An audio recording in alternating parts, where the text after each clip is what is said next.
E começando por aqui mais um Pô de Mulher, retornando pós-festividades aí, né, gente? Mês de março, bora! Que tem muito conteúdo, muito assunto aqui no canal do YouTube. Juliana Rangel News, já se inscreveu aqui, ativou o sininho. É muito importante a sua inscrição pra gente, para que você sempre seja notificado das novidades, para que o YouTube faça uma entrega maior aí dos nossos conteúdos, né? E também no Spotify. Segue a gente aí no Spotify para você também sempre acompanhar os novos episódios e poder ouvir e também assistir, porque também tá em formato vídeo, né? De onde você estiver, tá bom? Hoje o nosso bate-papo aqui, vamos falar de comilança, do que pode, não pode, de peso, saber um pouquinho da história dela. Faz tempo que a gente aqui quer trazer algo, um profissional relacionado à área de nutricionista, né? E hoje nós conseguimos. Vou apresentar aqui a minha convidada de hoje. Tem 12 anos na área. É nutricionista clínica de aprimoramento em nutrição pediátrica. Tive até que ler, né, gente? Olha isso. Mestre em ciências pela Faculdade de Medicina de Ribeirão Preto. Aprimoramento em transtornos alimentares pela Ambulim. IPQ USP. Também é docente da Estácio Ribeirão Preto e colunista ainda.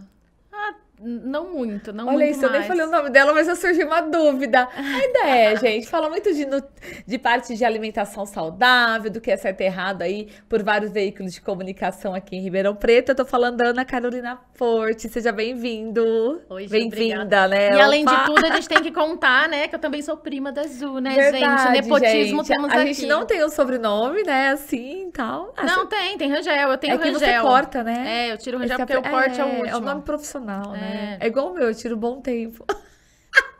O nome das mães sempre Mas ficou eu, pra não, trás, né, mas eu Carol? gosto do Rangel, é porque o porte é o último, enfim. Então, Exatamente. Seja Nossa. bem-vinda no podcast hoje como profissional aqui pra gente conversar um pouquinho. tô nervosa, gente. Você não tá entendendo, Ju. Meu Deus, eu dou entrevista pra um monte de Gente! lugar e eu tô aqui com você, minha prima querida. Super feliz de estar aqui. Nervosa por quê? Agora conte pra Não gente. sei, acho que emoção de estar aqui, né? Você é uma pessoa que eu admiro muito, então, muito legal de estar aqui. Obrigada. É um bate-papo super gostoso, a gente tem tanta coisa pra falar. A gente tava falando aqui fora do ar, gente. Antes eu quero que ela conte um pouquinho da história dela nessa área, né? Porque ela já fez um tempo aí, 3 anos de engenharia de alimentos, né? Sim. Então, ou seja, até você decidir ir para a parte de...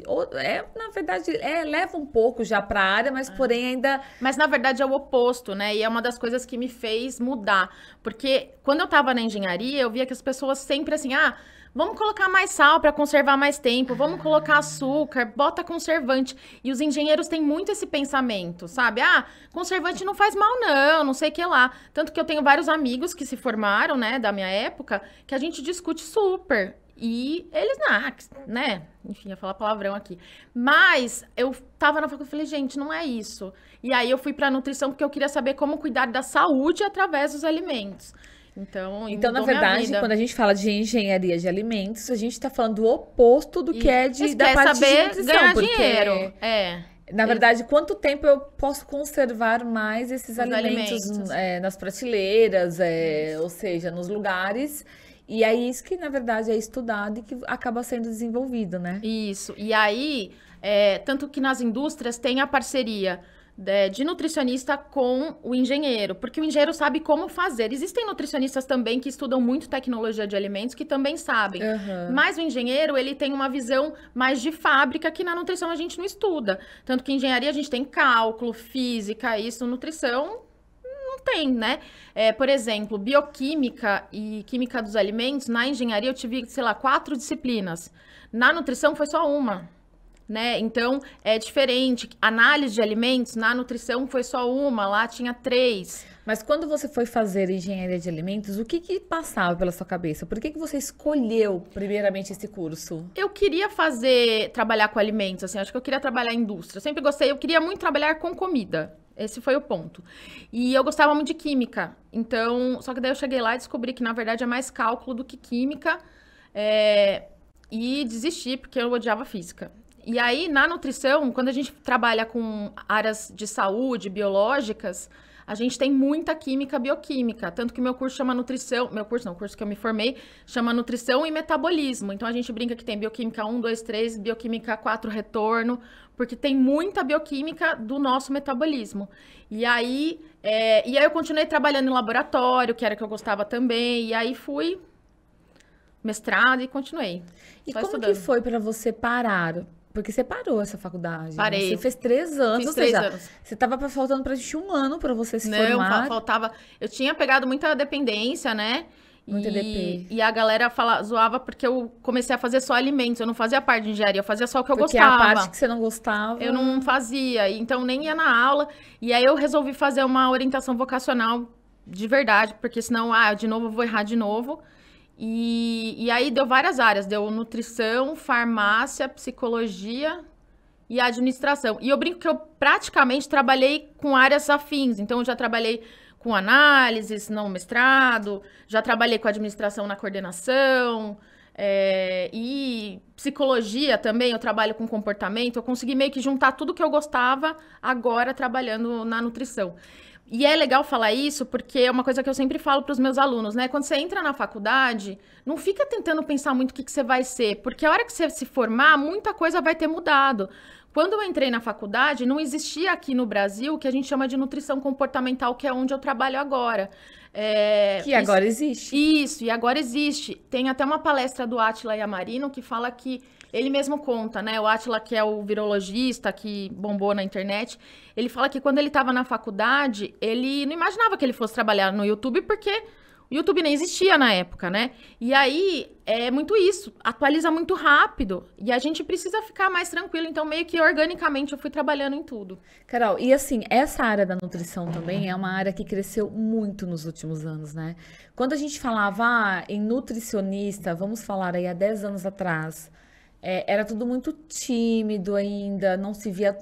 Até tinham, assim, muitos profissionais, porém, era algo que não era uma coisa como é hoje, que a internet trouxe muito essa visibilidade. E o principal, eu acho que as pessoas despertaram para a importância de se alimentar melhor, de se cuidar da saúde, que aí você vai para um exercício, a mente, o corpo, né? E que acaba... A parte de nutrição vem muito forte, né?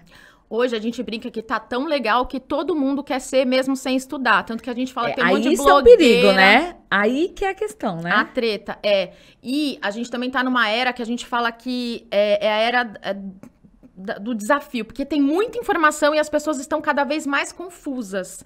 Então, vira e mexe, o paciente vai no consultório, mas eu li isso. Não, calma, né? E tem muita informação, muita coisa. A gente nunca falou tanto de alimentação e nunca se teve tanta dúvida sobre alimentação. E tem muita coisa da indústria, muito marketing, muita gente falando, inventando moda. E é muito difícil lidar com isso. Acho que tem essa questão aí. Ao mesmo tempo que foi positivo, porque... mostrou mais para as pessoas tiveram mais acesso, vamos dizer, né?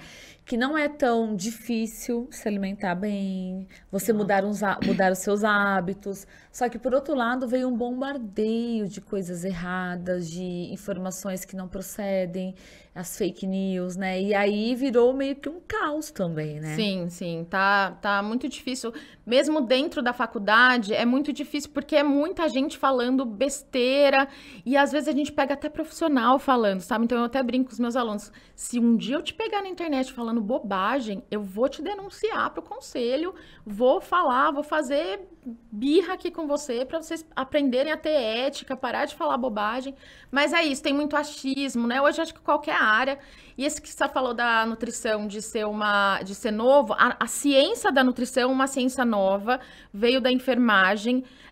No Brasil, eu acho que tem 100 anos, né? Veio lá do Pedro Escudeiro, que era da Argentina, ele era um médico, começou com médicos e enfermeiros e depois a gente teve a profissão mesmo. Então, é uma profissão nova e que agora que as pessoas estão entendendo para que serve, né? Que nem você pensa em nutricionista, vai me fazer dieta. Toda vez que, sou nutricionista, nossa, você vai me passar uma dieta. Você mesmo fujo de nutricionista. Até agora eu voltei firme pra academia, né? Sempre tive, assim, mas agora eu tô mais ainda. E aí, o meu personal falou assim pra mim, Você foi na Nutri? Toda vez que eu vou lá, eu falei, calma, eu tô evoluindo. Vai, bora marcar. Vai na Nutri, ele fala, porque senão não é tanto resultado. Eu falo, meu Deus, eu preciso. Mas eu preciso, assim, óbvio, que precisa ter uma perda de peso, mas também a saúde, né? Melhorar essa alimentação, comer corretamente. E o que eu vejo, eu tenho alguns traumas de nutricionistas. Assim, É o eu que já eu mais peguei, recebo de paciente. é isso que eu queria tocar nesse ponto com você. Eu já peguei nutricionistas muito radicais e assim, eu não consigo ser radical. Por exemplo, você não vem, Ninguém consegue, não Ju. adianta você Vou falar, te contar que ninguém consegue ser radical. Ó. Já vou explicar. então, não adianta você falar assim pra mim, ó, você não vai comer o seu pãozinho do café da manhã. Eu vou comer. Eu vou me enganar e vou enganar você, por exemplo. Porque assim, eu não consigo ser radical. Não adianta. Eu tenho alguns costumes. É difícil também mudar hábitos, né? Mas que assim, que eu acredito que dá pra conciliar. Ah, eu posso não abrir mão do pãozinho, mas então eu posso talvez coordenar a parte da alimentação ali do almoço, à tarde, à noite, que eu consigo ter um equilíbrio nutricional durante todo o dia, né? Isso que você falou, primeira coisa que eu acho importante a gente colocar, que sempre todo mundo, quando eu falo, as pessoas falam, é verdade isso? Esse negócio de força, foco e fé, radicalismo, não existe. Somente 5% da população, de fato, consegue manter uma dieta fixa durante muito tempo. Senão você faz aquele efeito sanfona, né? Exato, Também. que é pior. E aí, quando você fala assim, esse negócio da restrição, vou fazer um exercício. Eu vou te falar, não pense no elefante com saia de bailarina. O que você vai pensar? Você já fez a imagem do elefante na... Já. Então, quando você é proibido de alguma coisa, você só vai pensar naquilo. Então, a gente consegue fazer a dieta? Consegue, por pouco tempo. E depois, você não vai conseguir manter. Então, é muito difícil. Por isso que eu falo assim, eu sou uma nutricionista que não passa dieta, não é porque eu acho que a dieta não funciona. A dieta funciona a curto prazo. Quando é necessário, né? Isso. Igual, por exemplo, às vezes você pega uma pessoa que às vezes ela tem que fazer uma dieta por um período para poder reorganizar ali o que é Isso. necessário, mas depois ela vai entrar numa reeducação alimentar correta, né? Isso, mas o que eu acho que é mais legal a gente olhar primeiro o que te fez engordar, para depois a gente trabalhar como você vai emagrecer. Porque Mas como eu descubro o que me fez a gente, engordar? então, a gente tem que entender por que você come mais do que você precisa. Então, eu trabalho com uma linha que chama comer intuitivo. Vou explicar para vocês verem como faz sentido. Quando a gente nasce, a gente tem, eu falo que é o telefoninho, vou usar metáforas, tá? Tem o telefoninho do estômago no cérebro, perfeito. O tanto que você gasta de energia, bebê amamentado, ele come a mesma quantidade que ele precisa. Isso é estudado. O problema é que ao longo do tempo a gente vai aprendendo a não se ligar mais tanto nos sinais de fome e saciedade. Então, mãe manda raspar o prato, come na frente da TV, galinha pintadinha. Vem os desejos, aquela, ai, vou Isso. comer mais um pouquinho porque tá muito bom. E aí tem a questão de comida como recompensa. Ai, faz isso que eu vou te dar um doce. Então, a gente tem que... Por isso que eu falo que quando eu estudo a infância, eu entendo o adulto. Porque eu sei tudo que aconteceu na infância que deu errado pra na vida que adulta reflete dele. na vida adulta dele Isso. hoje.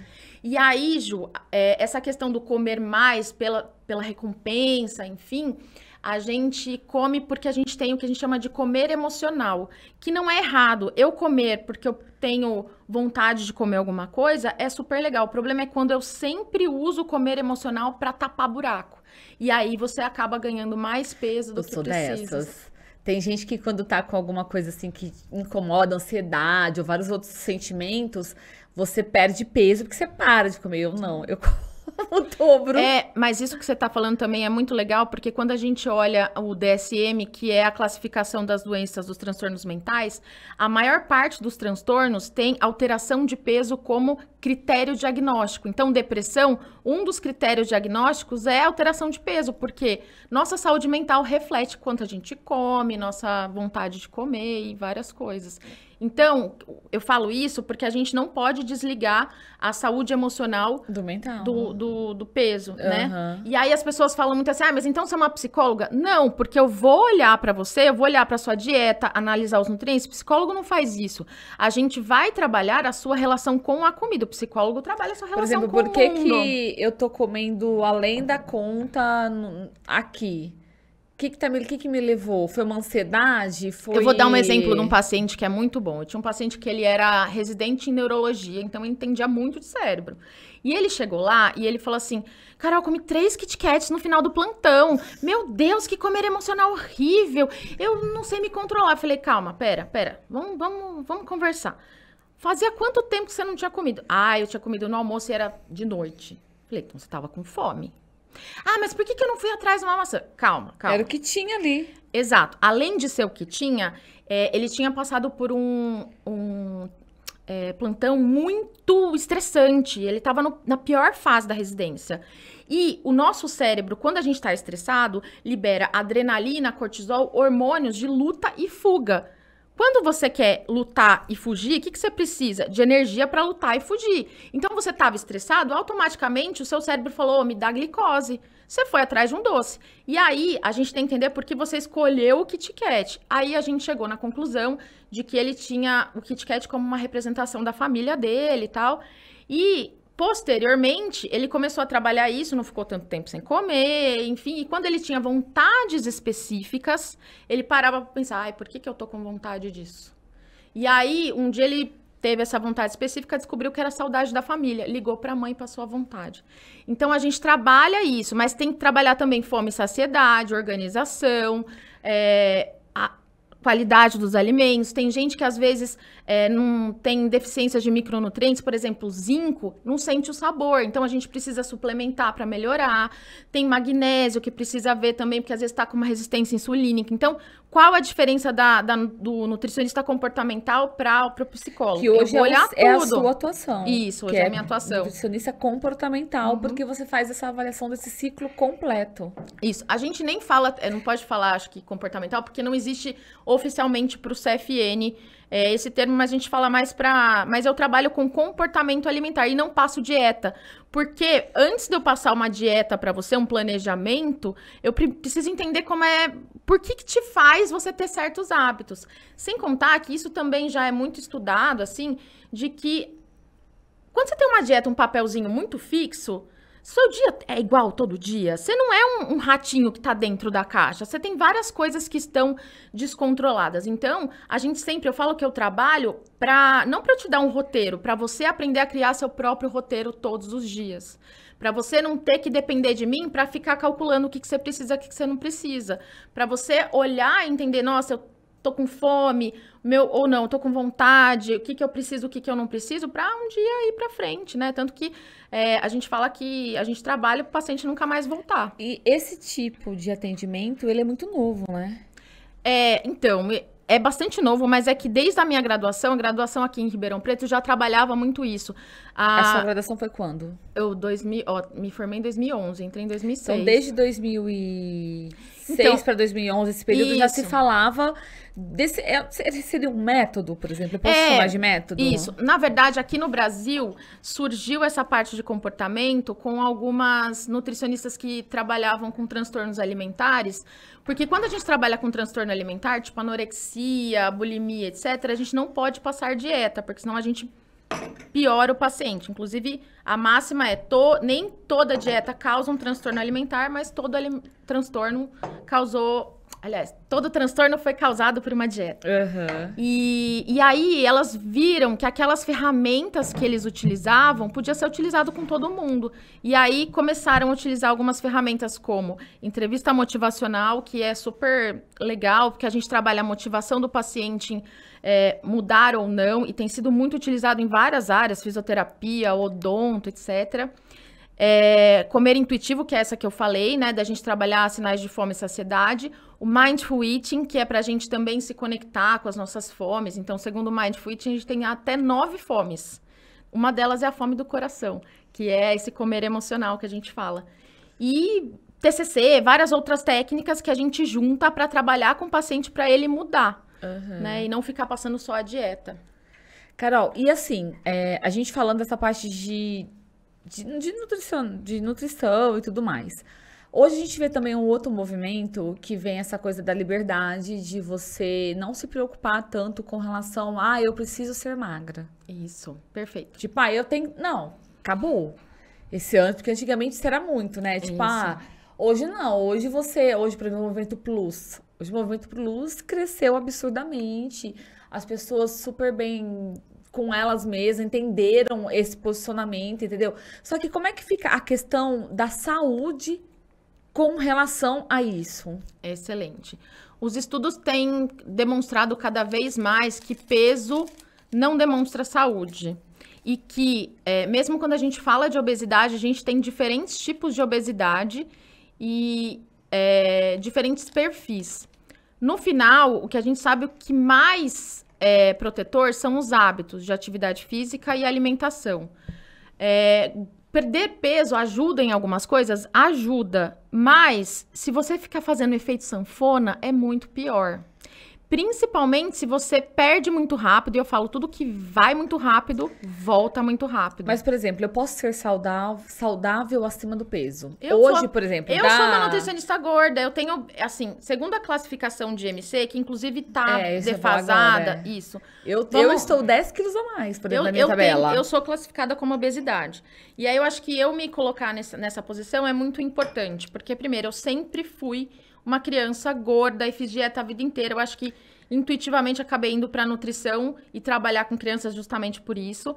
Mas o negócio do IMC, primeira coisa a gente tem que entender, o IMC ele foi criado por empresas americanas de saúde. Então, eles queriam um jeito de falar pra assim, gente explicar, o IMC é aquela continha que a gente faz, que a gente coloca altura com peso, não é? Peso por altura, peraí. Peso dividido por altura ao quadrado. Mais, que aí você tem o seu peso ideal ali. Isso, aí você tem um índice que assim, o que a gente chama de eutrófico, que é o normal, porque não é normal, tá? Mas vamos chamar de normal aqui. Seria de 18 a 25. De 25 a 30 é o sobrepeso, acima de 30 é o que a gente considera como obesidade. Só que esse índice, ele tem muitas falhas. Ele, por exemplo, tem um estudo na Dinamarca, se não me engano, foi na Europa, que eles viram que se fizesse esse estudo do IMC novamente, essa faixa ia para frente. Então, seria mais peso, por exemplo. Isso, ia ser considerado saudável até 28. Ia ter que mudar. E outros estudos estão demonstrando que o IMC, na verdade, é muito falho para você prever outras coisas. Sem contar que uma coisa que a gente tem que lembrar é que o nosso peso tem um monte de fatores, tanto biológicos quanto sociais e outras coisas. E uma coisa muito louca é que o que a sua avó materna comeu influencia no seu peso hoje. Nossa, como assim? Você tem que pensar que embriologicamente o óvulo que deu origem a você foi formado já na gestação em que sua mãe estava sendo gestada. E aí você virou, então, e aí isso afeta geneticamente, né? Na verdade, genomicamente que a gente fala, na expressão gênica. E, gente, até água... Porque tem gente que geneticamente, gente, eu falo dos meus filhos. Bom, não sei agora, mas a Sofia já passou, tá na adolescência e tal. Ela pode comer o que ela quer e ela continua sendo magrinha. Essa questão tem duas possibilidades. Realmente existem metabolismos de pessoas que consomem mais. Mas pode ser que a Sofia e o Bernardo tenham um comer intuitivo mais preservado, não tenham tido tanta essa coisa de comer por recompensa e outras coisas. Sem contar que acontece muito de muitas pessoas serem muito agitadas. Uma coisa que a gente não presta atenção no nosso peso é o quanto a gente economiza no dia a dia. Então, tem estudos, por exemplo, de atletas de Olimpíadas, eles nem têm um gasto energético tão maior que pessoas como a gente. Porque eles são muito eficientes na atividade física, mas quando eles estão em repouso, eles também são muito eficientes em estar de repouso e não gastar energia. E aí, isso também explica até alguns platôs, né, que a gente fala. Sabe quando você começa a fazer dieta e de repente você para? Você simplesmente para porque você também reduziu seus movimentos ao longo do dia. Tem uma história de uma paciente muito legal que por acaso é minha amigona, assim, ela é super fitness, faz maratona, não sei o que, e ela chegou... Carol, eu tô engordando, eu não sei o que tá acontecendo, eu tô fazendo tudo que eu fazia antes, e eu faço a mesma quantidade de atividade física, tudo regradinho, não sei. Daí a gente começou a ver a história, eu falei assim, tá, o que mudou na sua vida? Ela falou assim, eu parei de dar aula, agora eu só tô dando aula sentada, enfim, tô só no computador. Falei, então, quando você dava aula, você andava de um lado pro outro, e ela é super hiperativa. Agora, você fica sentado. Então, o que a gente pensa, né? Às vezes a gente fica muito preocupado em fazer muita academia, muita coisa, na verdade, a gente só precisa melhorar o nosso dia a dia. Isso. Pandemia também, o que aconteceu na pandemia? Que a gente ficou muito preso, né? E não saía muito de casa. Eu engordei muito na pandemia por causa disso. Porque... Todo mundo, né? Todo mundo, Carol, não... Mas não porque eu comi mais, é porque eu não andava. Quando eu tava dando aula presencial, quando eu dou aula presencial, é a mesma ideia. Eu fico andando de um lado pro outro, subo rampa, desço rampa. E pandemia, eu tava sempre na frente do computador. Você dava aula, mas ali sentada, sem movimento nenhum, né? E aí ficou muito tempo só no computador e aí já era. Mas olha, como que eu consigo identificar que eu sou uma, vamos falar em português assim, uma gordinha saudável?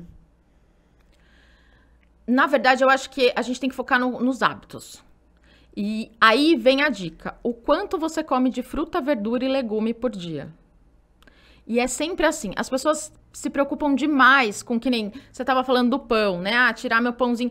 Tá, chega no consultório. Ah, é porque eu... Tá, beleza. Vamos começar primeiro. O quanto você come de fruta, verdura e legume? Eu nada. Então... Não, tô brincando. Legumes eu como. E uma das coisas que eu sei... Fruta... Mas não toma suco? Nada? Suco de laranja. Que eu substituo o refrigerante. Mas aí, não, eu quero que você termine seu raciocínio, depois eu quero entrar nessa coisa de voltar um pouco para a infância. Isso, então, o que acontece? As pessoas, primeiro, precisam olhar para os seus hábitos. Vegetais é uma coisa que sempre acontece das pessoas não consumirem vegetais. Tem até uma brincadeira, outro dia me perguntaram assim, dá para emagrecer tomando cerveja e comendo torresmo? Eu falei assim, na verdade dá. O problema é, você vai comer todo dia? Segundo, quanto você está comendo de fruta, verdura e legume? Porque fruta, verdura e legume vai te ajudar a metabolizar todo o resto, vai nutrir você, sabe? Torresmo com a cerveja, o chocolate, são alimentos do coração. E tá tudo bem comer também. Só que você tem que entender que a base da sua alimentação tem que ser fruta, verdura, legume, arroz, feijão, enfim. E lácteos, carnes, enfim. O resto vai ser coisa do coração. E aí... Como identificar, né? Terminando o TDAH, já veio aqui. Na verdade, é bom você ir num médico fazer os exames, mas tem que tomar cuidado pro médico de sangue, não ser... né? Pra ver as alterações que tem, né? Não só de sangue, de cardiovascular, essas coisas. E aí vê. Só tem que tomar cuidado porque tem o que a gente chama de gordofobia médica hoje. Tem médicos, você chega lá com a perna quebrada, ele vai falar assim, nossa, mas você precisa emagrecer, né? Ele já joga a culpa. Eu já fui num neurologista com síndrome do pânico. E ele virou e falou assim: então, mas você precisa emagrecer, né? E eu era nutricionista já. Falei, tá, mas eu sou nutricionista. Não, mas seu peso. Eu falei assim, mas querido, eu tô com crise de pânico. Sabe? Nunca mais voltei. É porque alguns profissionais, até as pessoas mesmo, associam muitas coisas assim de. Que vem, assim, peso, de saúde. Emocionais ao peso, à saúde, de você não tá a sua autoestima, né? De você não tá ali se aceitando. Não, no caso dele não era, não. Ele tava meio que falando que o peso influenciava... que o peso mesmo como se metabolicamente influenciasse, sabe? Mas isso é muito comum. As pessoas simplesmente admitem que o peso é ruim pra todo mundo, e não é, né? Entendi. Carol, e assim... A parte um pouquinho, voltando um pouco para a infância, igual você comentou, que você faz um trabalho, que você estuda e, na verdade, você procura entender lá desde o começo. Mas, por exemplo, hoje você tem mães que levam crianças lá para o seu consultório para poder, muitas vezes, estão acima do peso ou, às vezes, não comem direito. Eu tive muitos problemas nessa época, por exemplo, com o Bernardo. O Bernardo não comia. E o Bernardo, gente, quem conhece sabe, o Bernardo é um palitinho, a Sofia também. Eles nunca tiveram problema com peso. E agora não, hoje eles comem absurdamente, falam que são os dragõezinhos hoje, tanto que eles comem. E comem de tudo, né? Tudo, e não engordam.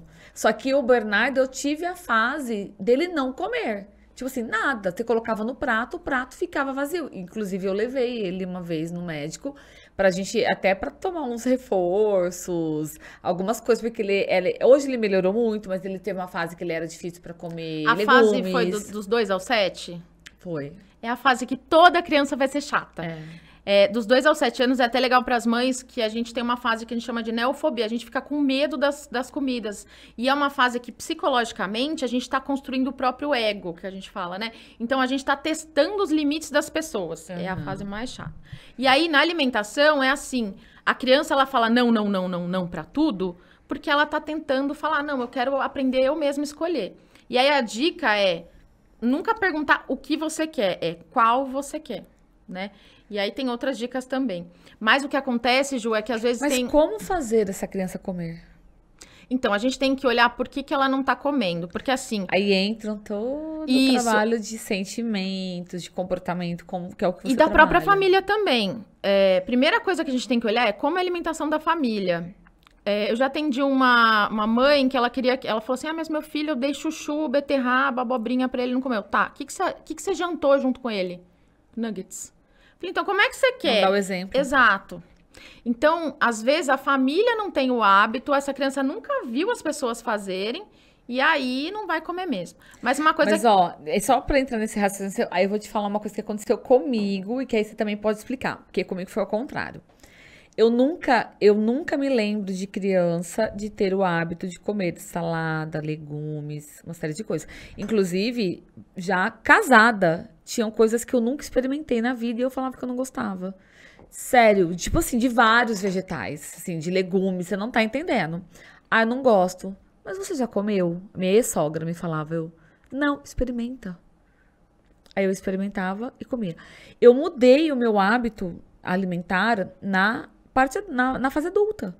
Só que eu fiz o quê? O inverso. Eu não comia nada, eu não fui criada assim. A minha mãe, fala português claro, sempre foi arroz, feijão, bife frito, batata frita, entendeu? Salada não sempre tava alface, mas ninguém mexia na bacia de alface. Quase ninguém comia.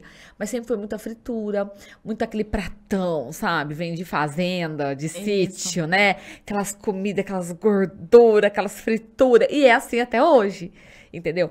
Eu comecei a mudar o meu hábito quando eu fiquei adulto, quando eu fui amadurecendo, quando eu fui convivendo, que a família, por exemplo, do meu ex-marido sempre foi um pouco mais saudável, oriental, né? Então sempre teve essa pegada mais de comidas mais leves, cozidas, menos fritura, mais natural. E aí eu fui aprendendo a me alimentar. O negócio da salada é muito legal porque, primeiro, toda vez que a gente pensa em salada vegetais, todo mundo pensa alface, tomate. Mas, na verdade, a gente tem uma infinidade de Nossa, minha possibilidades. mãe só tinha alface e tomate, Carol. Aí eu olhava e falava, nossa, alface, tomate. E não precisa Vai ser pegando salada. trauma, eu acho. Ninguém gosta. Mas, assim, não precisa ser só salada. Pode ser cozido, né? Eu sempre brinco que eu sempre vou falar da minha avó de alimentação saudável. Porque minha avó é o exemplo. Chega na casa da minha avó, tinha 5 tipos de legume refogado, mais a salada, mais não sei o que. Então, tinha disponibilidade. E ela sempre tinha essa preocupação, porque meu avô era diabético. Se você não gostasse desse, mas você tinha mais outras opções pra você escolher. Alguma coisa você ia comer. E ela sempre variava o preparo, ela inventava muita moda, assim, sabe? Então, às vezes você fala assim, eu não gosto. Tinha uma paciente que falou, eu não gosto de berinjela, mas eu adoro lasanha de berinjela. Então, você gosta de berinjela, tá tudo bem. Só não gosta, talvez, dela... daquele jeito. Que nem, às vezes você vai fazer uma berinjela cozida. Não tem nem graça, mas experimenta uma berinjela assada com missô e mel, tempero. Comigo. Já comi lasanha de berinjela, mas eu não consigo comer ela. Vou te falar mais, o que eu amo é ela também, às vezes, fritinha, bem em pedacinhos, que aí você complementa ela na salada. Aí, mas ela mesmo, assim, inteira ali, só cozida, como muita gente come, eu não consigo. Quiabo, eu não consigo comer ele refogado. Até consigo, né? Mas assim, não gosto. Mas ele assado ou frito, que ele não tem, ele fica crocante, dá outro jeito. Então é só a gente entender do jeito que a gente gosta. E quando você, por exemplo, que nem a berinjela, se você for comendo a berinjela, uma hora você vai conseguir comer a berinjela sem estar na lasanha. Eu tenho um paciente mesmo que ele não comia nada, ele começou a comer lasanha de berinjela, depois ele evoluiu para berinjela a milanesa, não a parmegiana. E hoje ele come berinjela normal. Então, é um aprendizado, né? Eu falo que você tem que experimentar várias vezes até falar que não gosta. E assim, no seu consultório, quais são as principais reclamações com relação às crianças que chegam? Por exemplo, as mães chegam lá reclamando do quê, geralmente? Ai, acho que dá de tudo, viu? Mas tem essa questão da seletividade, e aí a seletividade é muito bom a gente falar que até em adultos isso acontece. Quando você tem dificuldade de comer certos tipos de alimentos, isso pode ser uma questão sensorial. Tipo assim, de não gostar. De não gostar, de ter aflição. Então, existe um transtorno que a gente chama transtorno alimentar restritivo evitativo, né? Isso precisa ser avaliado e diagnosticado, e às vezes precisa tratar com fono, TO, etc. Que você tem um desvio de processamento sensorial, ou seja, tem criança, deixa eu tentar explicar. A Vitória, nossa prima, gente, Vitória, nossa prima, ela quando era pequenininha, eu lembro que ela só comia arroz com ovo, ela não conseguia comer nada. Eu lembro que ela tinha uma alimentação super restrita. Quando adulta, ela descobriu que ela tinha TDAH. Pessoas que têm TDAH têm tendência a ter mais seletividade, porque o TDAH sente tudo muito maior. Então, por que provavelmente quando ela era criança ela não conseguia comer? Porque quando ela colocava na boca, aquilo era muito angustiante. Refletia no Isso. alimento. Então, tem criança que sente muito cheiro, tem criança que sente muito na boca. E aí, a gente tem que ir fazendo bem devagarzinho. Autistas também têm muita dificuldade, porque eles têm esse processamento sensorial diferenciado, enfim. E aí, precisa de um tratamento longo, com vários profissionais, para trabalhar isso. E aí, na vida adulta, isso reflete também. Você falou de trauma de nutricionista, de gente que, sabe quando você pega a birra de um alimento que te obrigavam a comer? Muita gente chega lá com isso. Eu já tratei muitos pacientes. Eu tinha uma paciente minha, tratei uma paciente da Austrália. Muito louco.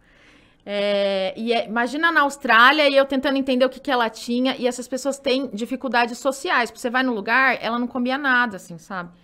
E aí a gente foi trabalhando para ela evoluir. Mas isso, ela tinha dificuldade. E antes de você falar que é frescura, imagina que aquela aflição que a pessoa tem de colocar alguma coisa na boca é como se você estivesse colocando uma barata na sua boca. A angústia é a mesma. Uhum. E aí a gente tem que ir devagarzinho, perdendo o medo e aí evoluindo passo a passo. Você vê, é muito engraçado isso. Eu vou dar um exemplo que acontece comigo. Quando eu vou comer alguma fruta, por exemplo, um mamão, se ele não tiver bem durinho, eu não consigo. Se ele já estiver bem molenguinho e que tá maduro, ok, eu não consigo. Eu tenho aflição. Mas você consegue tomar suco, bater no suco, por exemplo? Consigo. Você gosta do... Eu, por exemplo, não gosto do gosto de mamão. Só consigo comer mamão se estiver no meio da salada de fruta, mas não faço questão. Eu adoro mamão. É que assim, é aquela coisa, se você tem, você come. Se você não tem, você não come. Como Isso eu não costumo ter, então eu como muito pouco. Mas quando tenho, tô num hotel, num café da manhã. Come. Eu gosto. Eu sempre finalizo com um pratinho de fruta. Então, um melão picadinho, com mamão, jogo um mel em cima. Disponibilidade é uma ótima tanto para criança quanto para adulto. É o famoso, se tem, come. Mas não pode ser pegar o melão e deixar ele lá, sem picar. Né? Tem que chegar e já picar. Ou aproveita que hoje em dia mercados têm picado. Ai, mas é muito mais caro. Não tem problema, se você comprar ele fechado, você não vai cortar. Gasta um pouco mais, alguém já picou pra você, você sabe que vai ficar com preguiça. Eu já perdi fruta na geladeira, porque eu abri e falei, caracas, não fiz, estragou e joguei fora. Então, a dica é... Ou seja, sai mais econômico, às vezes, você comprar ele já picado, porque pelo menos você consome do que você perder, porque ficou lá, você não teve... Você não tem o hábito, né? Você esquece a correria de pegar, de cortar, para poder comer, consumir, né? Sim. E é economia mesmo, né? Aí, se você quiser economizar de fato, chegou do mercado, já deixa tudo pronto, tudo lavado, porque senão você não vai comer. Mas como criar esse hábito? Então, é devagar. Porque né? eu já tentei. Já tentei. Sinceramente, eu compro tudo lavado e picado. Porque eu sei que daí eu vou comer, enfim, pra mim faz muita bagunça. Então, salada eu compro lavada, fruta eu compro picada quando tem. Acho que às vezes eu vou e não acho, mas enfim. Eu tento sempre comprar já tudo mais fácil, porque senão eu sei que também não vou querer ficar com preguiça, né? A gente tem que cuidar de tanta coisa, é mais uma responsa. Mas você pode, assim, pra criar o hábito, tem alguns truques. Você tem que marcar dia e criar rotinas, porque aí você vai treinando... Se não condicionar, não adianta. Você vai treinando o seu cérebro para que ele... Não, hoje é meu dia de cortar, entendeu? Então, crie rotinas, marque horário. Coloca na agenda. Isso. Tem que fazer parte do seu dia a dia. E você que tem filhos, né? A Sofia, pede pra Sofia cortar. Eu acho que é uma boa colocar as crianças. A Sofia agora tá fitness. Então, agora ela tá me ajudando mais nisso de de comer mais saudável, é até bom, porque aí muda o hábito da casa inteira, Isso. né? Envolver as crianças na alimentação é muito legal. E para quem trabalha, para quem tem uma casa com todo mundo, é importante a Rita Lobo fala muito isso. A alimentação é de todo mundo. No fim, fica tudo nas costas da mulher, da mãe. Não é, gente. Todo mundo come. Faz um pouquinho, Isso. né? Então, a gente dividir as responsabilidades facilita Um lava, muito. o outro corta, o outro vai pro fogão, o outro Até para finaliza escolher ali. também. Até para escolher. O que eu mais... Às vezes eu trabalho com paciente. Tem um paciente meu, que ele é de Uberlândia. Agora ele tá em São Paulo. Que, basicamente, eu fico ensinando ele como que ele compra verdura e legume. Outro dia a gente ficou discutindo sobre qual banana ele comia, porque eu falei assim, então, mas qual banana você comprou? Ele, eu acho que eu comprei a prata. Agora eu descobri que eu gosto da prata. Falei, então, mas você já experimentou a nanica, a maçã? As pessoas não sabem mais a diferença. Aí ele assim, nossa, eu comi uma verdura, mas eu não sei o que que é. Aí... É bem É a nova isso. geração. Não sabem. E porque não tem essa cultura, sabe? A gente teve, né? A gente A teve. nova geração, nem todos têm. Não, mas você sabe que tem gente da minha idade, da nossa idade, né? Mesma idade, que não sabe também. Acho que teve uma época aí que esqueceram, fugiram. Não sei o que aconteceu, mas é muito difícil. Eu trabalho muito e a gente fala que é uma habilidade culinária. Tanto que quando eu faço oficina com as crianças, uma das oficinas é conhecer os alimentos. Então eu levei alguns alimentos. Nossa, eu nunca vi isso, né? Então, experimenta, você nunca viu, né? Essa semana eu levei sucos diferentes. Foi uma de acerola, cupuaçu, graviola e tamarindo. E aí temos fotos? Essa daí faz tempo, eu tava fazendo cachorro quente de cenoura. De cenoura? É. E as crianças comeram? Comeram. Eu tava com medo delas não comerem. Mas você falou que era de cenoura? Falei. E não Porque pode enganar a se eu falar criança. pro Bernardo que é algo, ele já não come. Agora, se eu dou pra ele experimentar, ai, mamãe, isso é bom. Aí, depois eu falo o que é, Tá. aí ele come. Mas a gente tem que tomar muito cuidado com o enganar. Criança não é idiota. Em bom português, criança não é idiota. A gente tem que discutir. Tanto que eu discuto com as crianças quando elas não querem experimentar. Eu falo, por que não? O que você tem medo? E aí eles acabam indo, né? E envolver eles no processo do preparo, que nem essas crianças aí estavam lá com a gente fazendo, ajuda muito, porque eles se empolgam, né? São eles que estão fazendo. Uhum. Tô tentando lembrar o que mais que a gente fez outro dia. A gente fez um bolinho de cabotiá. O que foi? Aveia, eu acho que a gente pôs. E comeram, super de boa. E mesmo às vezes só de brincadeira, tem uma mãe até que fala, nossa, minha filha nunca comeu rúcula. Aí você levou lá pra ela brincar rúcula. Nossa, agora ela só quer saber de rúcula, sabe? Abacaxi nunca tinha comido. Só porque a gente fez uma brincadeira de, qual que é mais azedo, qual que não é, E sabe? aí ela já condicionou, Já. gostou e começou a comer. E coletivo, por que eu sempre falo, né, que grupinhos de crianças Uma incentiva Isso. a outra, né? encorajam. Você olha pro lado, ela tá comendo, então eu também vou comer. Mas aí a gente tem que saber identificar aqueles que têm muito medo. Então, numa escolinha que eu trabalho, tem sempre um que tem muito medo de comer, porque talvez ele tenha essa questão sensorial, de ele não consegue comer nada, ele só come batata, enfim. Então, tem que tomar bastante cuidado com isso. Tem mais fotos, Vitor? São das crianças. São as crianças. Olha, eu na TV Tati. Olha, eu tenho esse Na vestido. Pati. Adoro esse vestido. Se deixasse, eu só usava Eu tenho ele. igual. Devia ter colocado uma foto nossa, né? Pois é, a gente quase não tem foto, acho. Ó, esse aí foi num congresso que eu tava. Com as Carol, minhas são alunas. 12 anos, né? 12 anos de formada, gente. Faz muito tempo, né? Gente, é uma vida, né? É uma Faz vida. 8 anos que eu dou aula. Faz 8 anos que eu terminei meu mestrado em 2014. Faz 9 anos. Meu pai amado. Olha que linda essa foto. Essa foto é legal.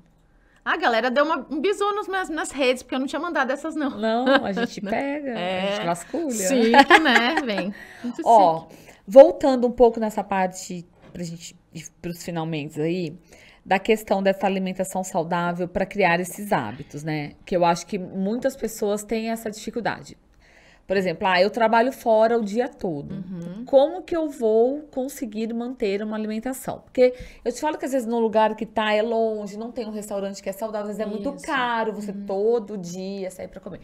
Aí, por exemplo, eu vejo muitas pessoas, igual tem uma amiga minha que é comissária de bordo. Então, eu fui no final de semana na casa dela, no domingão, 2 horinhas. Ela ficou na cozinha, ela fez as marmitinhas dela, bonitinha, com legumes e tal, e congelou. Ela falou que ela leva e uma por dia ela descongela. Porém, se perde nutrientes, Congelado? propriedades Não, é do ótimo. congelado. Tem um prazo, por exemplo. 3 meses no congelador. Então, não perde nada.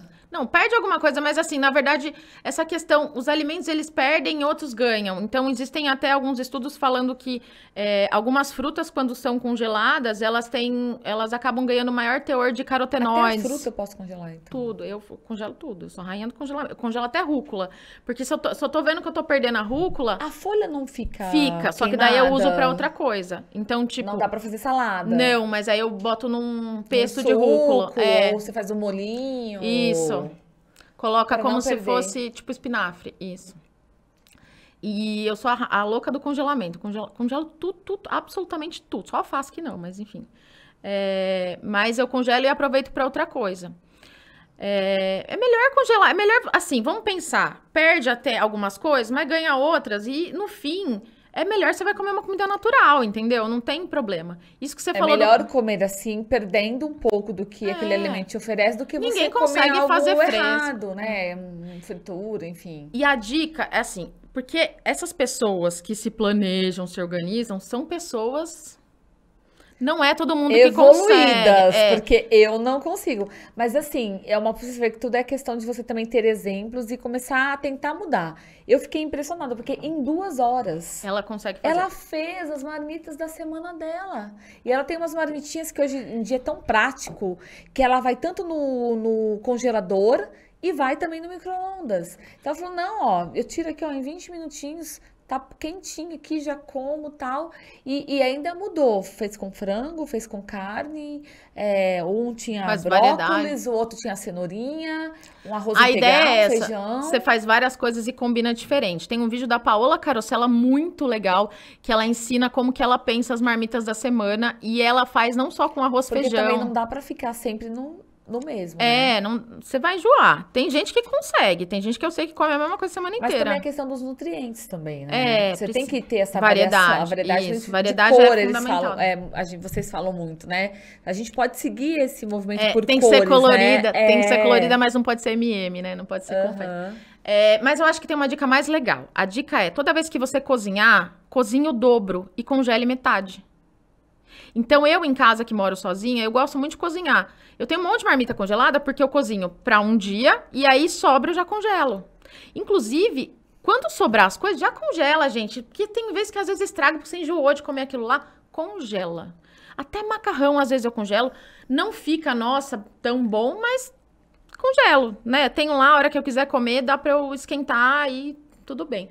Mas eu acho que assim, às vezes você tá com muita dificuldade, tem tanta gente que faz a marmitinha aí congelada, sabe? Dá pra você fazer também.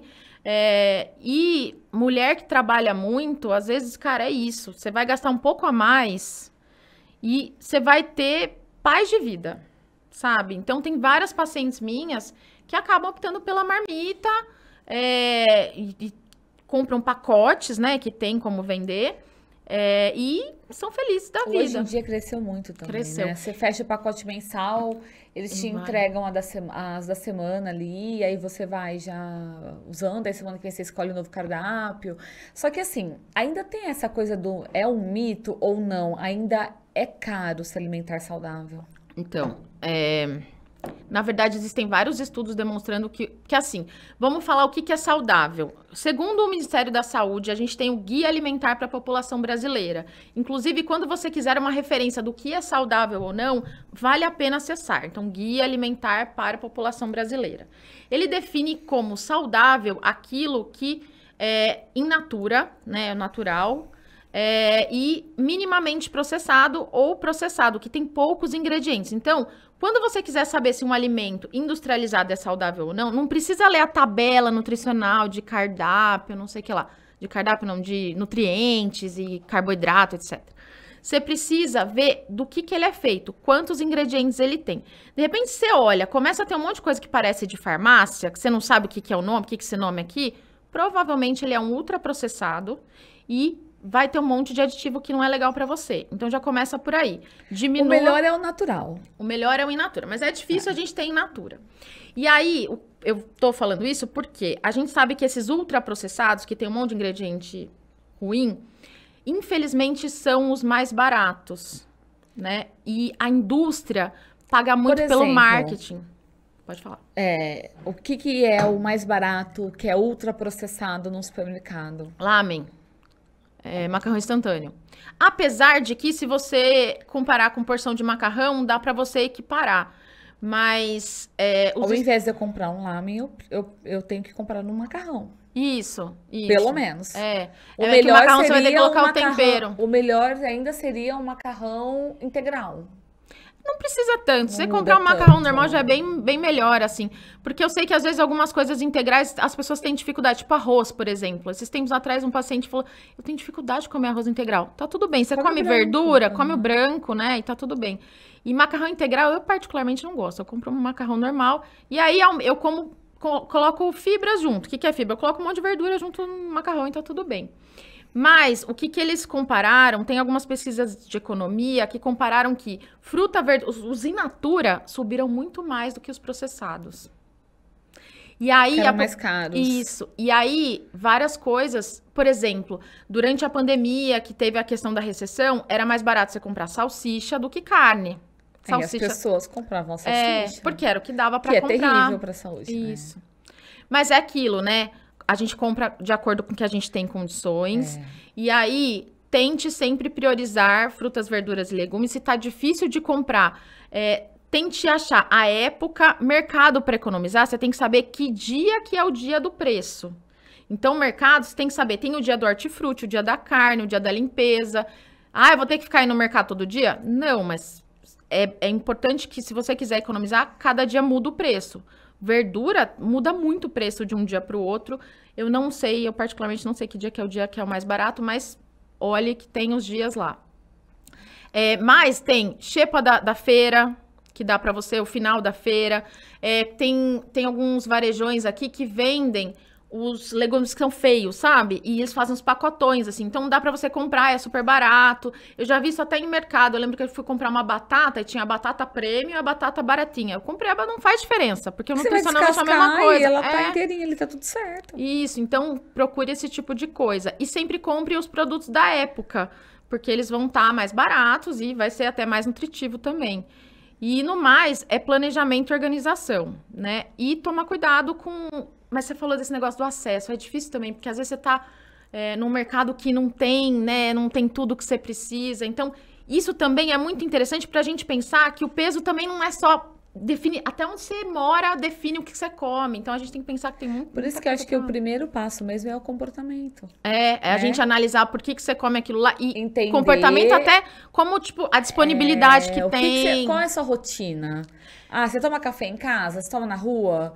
Você almoça em casa, almoça na rua, você faz... então, aí você vai organizando. Porque se você não criar uma rotina, não adianta. Tipo, meus alunos, por exemplo, eu sempre faço esse questionamento.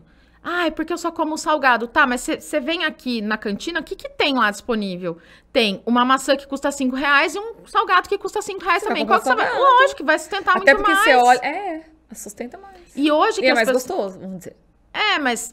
maçã não mata fome, mas acho que hoje eu tenho visto bastante que nos lugares tem mais salada, mais coisa disponível, assim, fresca, mas ainda assim é mais caro, né? Tipo, só posto perto da minha casa até deve ter uma saladinha, um negócio, mas é muito mais caro do que as outras coisas, você não vai...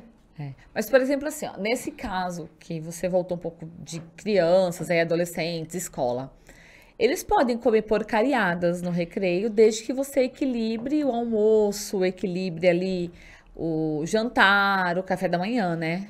Sim, e é uma coisa que a gente até trabalha, e trabalha até pra falar pra eles que não é porcaria, sabe? Primeira porcaria coisa... que eu falo eu sei, assim, eu sei. Eu falo que sempre pega salgado, às vezes pega o frito. Isso, aí pega o refrigerante, ou o salgadinho de pacotinho, aí quer um doce depois, um chocolate, uma bala, um chiclete. Então, eu entendo, só que a gente tem que tomar cuidado, sabe? Porque quando a gente fala, tipo, chocolate é porcaria, não pode comer, lembra do elefante? Você fala, você não pode comer isso, a criança só vai pensar nisso. Então, a gente tem que trabalhar às vezes, muita coisa que eu trabalho com algumas crianças que só querem o doce, não sei o quê, é começar a equalizar, o chocolate, ele é tão importante quanto a fruta, só que ele serve para alimentar o coração. E cada hora no seu tempo. Outro dia eu tava na escolinha, chegou um menino e falou assim, tia, você não vai ficar brava com ela porque ela tá chupando bala? Eu falei, eu não. Por quê? Chupar bala é normal. Ai, mas... Falei, não, ela tá chupando bala, mas pergunta pra ela o que ela almoçou. Ai, né? Ela comeu comida, arroz, feijão, né? Comeu comida de panela e tal. Ah, é verdade. Então você começa, sabe, evitar dar doce como recompensa. Faz isso que eu te dou uma bala. Ou só vai comer sobremesa. Não, tá errado, tá errado. Então, começa por aí.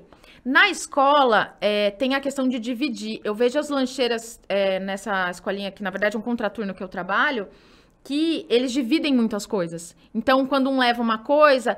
Só que é legal que quando alguns alunos levam, tipo, frutas, eles também dividem isso. Então, tá tudo bem eles comerem a porcaria, né? Mas eles têm que ter consciência de que chocolate, bala, essas coisas são alimentos do coração. A gente come numa ocasião especial e a gente tem que fazer a base da nossa alimentação o resto. Que é isso no dia a dia. E às vezes as crianças ficam ansiosas. Tem uma mãe que fala assim, ai, meu filho fica ansioso, ele só quer comer Nutella, Nutella, Nutella. O que eu falei pra ela? Eu falei assim, ó, programa, porque assim ele não vai ficar mais ansioso. Fala, ó, o seu horário da Nutella é tal hora. E deixa pode todo dia? Pode. Contanto que ele saiba que o resto é o que vai ser a base. E tudo também é equilíbrio, né, Sim. Carol? Por exemplo, eu posso comer isso desde que eu não coma absurdamente em quantidade. Isso. E você chegou hoje aqui com chocolate. Nossa, no dia da nutricionista vem com chocolate. Nós chegamos juntas aqui. Eu estava o quê na mão? Uma que eu tinha comido já. Isso porque eu tinha acabado de sair da academia. Meu Deus, se personagem que eu tô ferrada. Aí, em vez de comer algo saudável, mas por quê? Aí vamos falar português claro. Eu não tinha nada saudável em casa. O que eu tinha em casa? Eu fiz uma inauguração de umas lojas de um cliente nosso que tem muita guloseima gostosa, que eu já fiz aquela comprona em casa e tinha disponível chocolate, salgadinho. É errado? Estava lá em casa. Não, entendeu? Errado não é. Errado é não ter outras coisas. Ou seja, eu posso comer em outro momento, mas eu poderia comer agora de manhã. Mas não é errado. Então, é errado porque realmente não vai te saciar e às vezes você fica até com sede. Aí, resumindo, eu peguei 3 pacotinhos de chocolate. Eu vim comendo no carro. E aí, os outros eu cheguei aqui na mão. Aí eu falei, caramba, a gente vai gravar um podcast com nutricionista. Olha o que eu tô na mão. Mas, ó, não é de todo errado, né? Porque você acabou de fazer atividade física, você precisa de energia, assim. Mas aí eu já repus tudo, Mas né? olha que louco, você fala do seu personal como se fosse uma punição. E é isso que tem muito nutricionista que trabalha com o negócio da punição, gente. Por isso que a gente pega trauma de nutricionista. Exato. E, na verdade, na entrevista motivacional, né, que eu falei que eu trabalho, a gente vê que a motivação através de punição e de medo é a mais fraca. Então, você ter medo das coisas não funciona. Então, dentro do consultório, eu sempre trago, assim, pra gente ver o que tem de melhor, pra ele entender que ele vai comer porque ele se sente bem, de sentir falta daquilo lá, sabe? Não porque, a nutricionista vai brigar comigo. Eu não vou brigar com ninguém. Mas isso que você falou da disponibilidade, é isso. É planejamento, programar e vir um hábito. Como que eu tenho na minha casa? Eu não posso deixar de ter hortaliça na minha geladeira. Mas porque pra mim é fácil abrir, pegar, botar na air fryer, já tenho esse hábito. Mas eu acabo sempre deixando algumas coisas que eu sei que eu vou comer. De castanha. Castanha. Minha vida é castanha. Você abre minha bolsa, tem um pacotinho mas, de por exemplo, castanha. você não pode comer 20 castanhas à tarde, porque é calórica. Não, mas melhor que o chocolate, não é? Não sei, Uai, lógico. A gente não pode pensar só em calorias. Vamos pensar que o chocolate... No nutricional, né? A gente tem que pensar no contexto. As castanhas têm fibras, óleos essenciais que são fundamentais. Vai ser melhor no fim, você vai acabar comendo castanha, mas pode ser o equivalente ao chocolate, enfim. Mas esse negócio da castanha é sempre bom você deixar na bolsa, porque é nisso. Porque nessa hora, tem aqui. Castanha não estraga. Você tá com fome, pega. Eu sempre tinha uma época que eu tinha até dois sabores. Eu tinha o doce e o salgado. No doce eu colocava damasco, castanha e chocolate. Chocolate 30%, 70%. E no outro era o salgado. Eu misturava várias coisas lá, enfim. Hoje eu só tenho salgado, ando com potinho e pra cima e pra baixo. Certo. E aí, quando eu tô com fome, eu nunca sou pega de surpresa, tá vendo?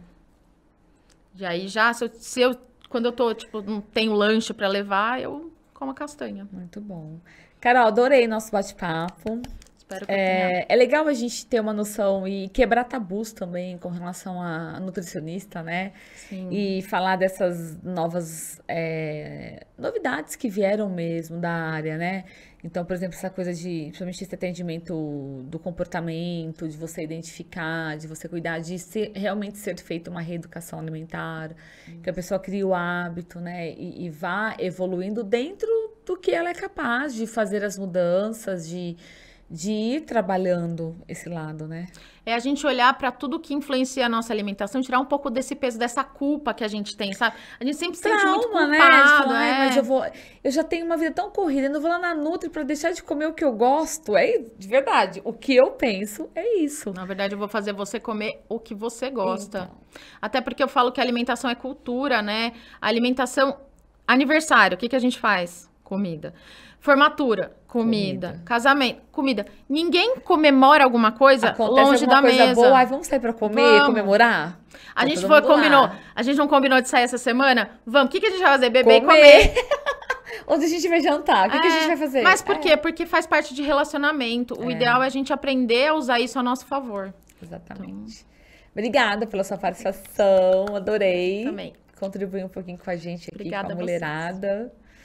E sucesso na sua Quem carreira. quiser me segue lá no Instagram e me manda mensagens. Está passando aí na telinha, né, Vitor? O seu Insta.